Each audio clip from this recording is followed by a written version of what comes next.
this is the Advice Corner. How do you know that you found the right person? I think there's no one actually on earth that can tell you that they just knew. In fact, people say that just at first sight, and then I knew that she's going to be my wife. But I think in reality, everything takes time. Do you need both compatibility and love to make something work? Yeah. So the word love is a very confusing word.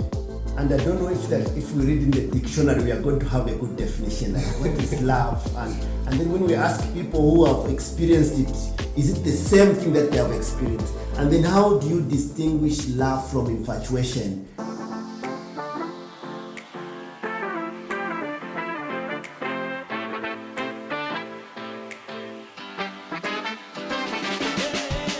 Think Talk with Professor Wilbroad. All right, so we are still in the Think Talk podcast, and this is the Advice Corner, and we have got a friend who still has got some questions for me. We have turned the tables. Usually I ask, but you know what?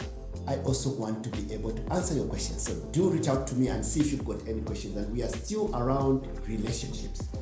Welcome back. Thank you. Yes, I'm ready for you. All right, so I have so many questions. Yes. But let me ask another question. Yes. Okay. So now, how do you know that you found the right person? Is there any signs that I should look out for, or is this a natural feeling that I should have that okay, this is the right person? The right person. Yeah, it's a long historical question. Like, it's if you find some other songs that have been sung about that, how do you know this is the right person? I think that is Whitney Houston. How would I know? So, and there are many other songs, and so it's a very good question. I think there is no one actually on earth that can tell you that they just knew. In fact, people say that just at first sight, and then I knew that she's going to be my wife. But I think in reality, everything takes time. So my advice is that you look at what matters to you. So love is one of them. You need to love somebody. You'll be with them the rest of your lives. The other thing is just like your interest. And then I think, to me, my experience is that it's good to be friends. If you guys can be good friends and enjoy each other's company, I think you're about 60% getting there. But also, if you can differ and still come together, like maybe there's some kind of thing that people lose tempers, they go, but find a way to come together. That's another good sign that you guys, because in marriage, remember they say, if you move parliament, meaning that even when you get married, there will be differences. So, but that person, you should be able to go down and come up together. So that's a good sign to know. Okay. Then the other thing is that, because for us, we are almost like family rather than individual. So in Europe, usually, like if you are in love yourself, you can tell everyone, I'm in love, and people are going to understand. Here, find out also what are the views of your friends, the views of your family as well. Many people have ignored that, and it has really haunted them. And I don't say it's a very important criteria, something to think about. Do they even think it's something to think about? So the love was there. You find out it's good company, you're not bored with them, you can differ and come, that can help you. So those are some of the things that people should look for, and I think I have done that in my own life, and that really helps. If you can be good friends, that helps. Then the last thing I would say, is because people belong to different religions, and the religion that you belong to will determine what you teach your children. Don't ignore at the beginning, because you can't have a house where you are teaching different things. So you look at a partner, would you be talking the same thing to the child, or are you going to contradict each other? So if you can put those, I think I would put it about 85%. Then you've got the other 15%. It could be sight, it could be other things. And I think that's my answer to that. All right. So the other question that I have, and my final question is, you look, when you find someone, of course, when you just look at them, you have these feelings, these emotions, that's the love aspect. Yeah. There's also now an aspect where you have to now involve your brain, where you have to now think logically. Yeah. The compatibility. Is this person that I'm meeting, do we have the same goals? Do we want to go for the same things in life? So now, my question is, when it comes to love and compatibility, is one enough, or do you need both compatibility and love to make something work? Yeah. So, very good question. So the word love is a very confusing word. And I don't know if we read in the dictionary, we are going to have a good definition, like what is love? And then when we ask people who have experienced it, is it the same thing that they have experienced? And then how do you distinguish love from infatuation? And just love at first sight, how do you, so it can be very confusing to say I was in love.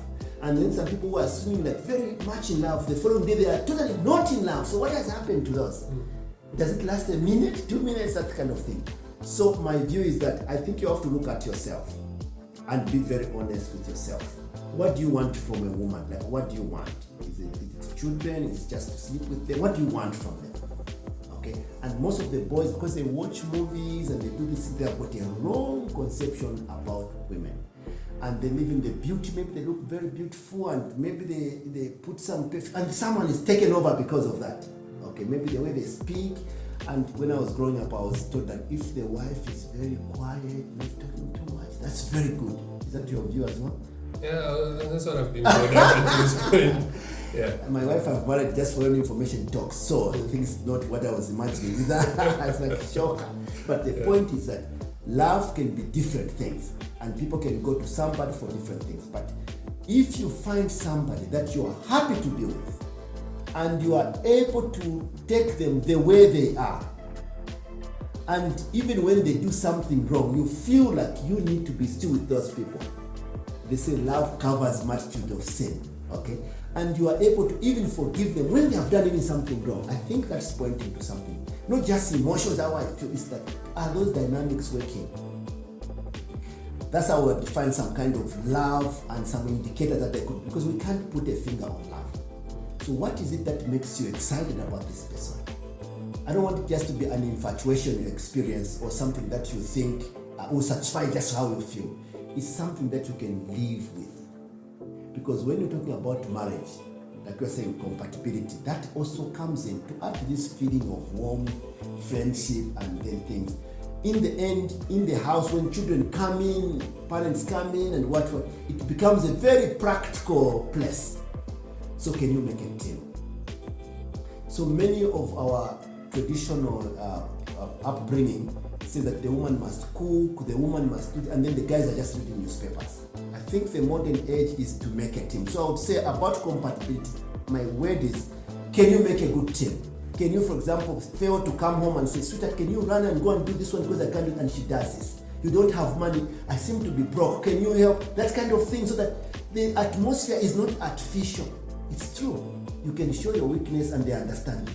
And then sometimes you start pretending that you have got a lot of money. Me, I tell my wife, very honest, now we should stop spending because there is no money, madam. So is it somebody that you can be open to and tell them without feeling embarrassed? Because you are going to be just teammates. So that's compatibility. I will call that, can you make a team with that particular person? That means when you're not home, they can act for you. Even when you are dead, that team member is going to continue, because sometimes people lose partners. But can you still continue where they have left because you understand their vision?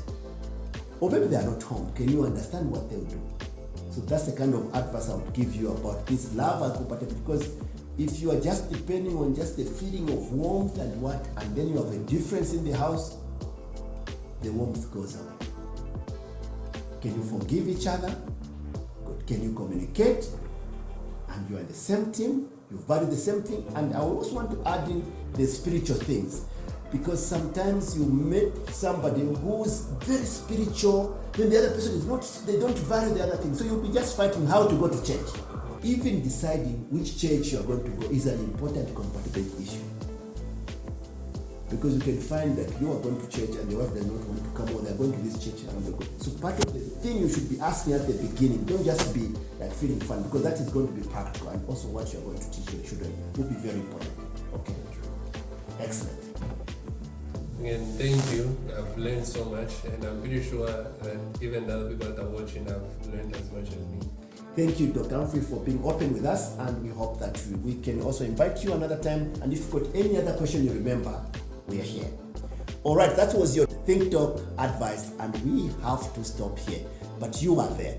Send us a message, a voice note, or a video. Ask us any questions, and in this corner, I'll gladly answer those questions.